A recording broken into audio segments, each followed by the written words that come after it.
แม่แซ่บรัวๆบุ๋มปนัดดาจัดเต็มสุดเซ็กซี่รอบนี้บิกินี่อวดหุ่น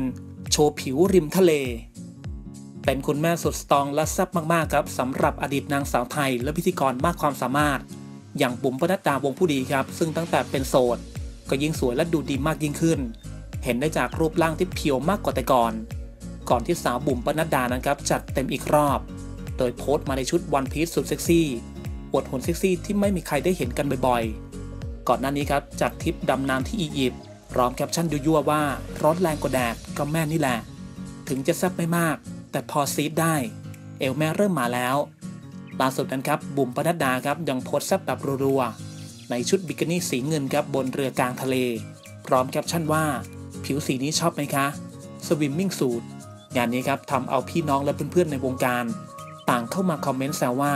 ยังแซ่บไม่มีเปลี่ยนจริงๆถ้าชอบกดไลค์ถ้าใช่กดได้เลยครับอย่าลืมกดติดตามชมซุปเปอร์สตาร์ดาราแล้วก็อย่าลืมเข้ามาติชมหรือคอมเมนต์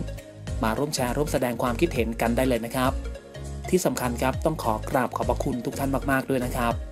ที่เสียสละเวลาในการติดตามรับชมรับฟังกันด้วยนะครับ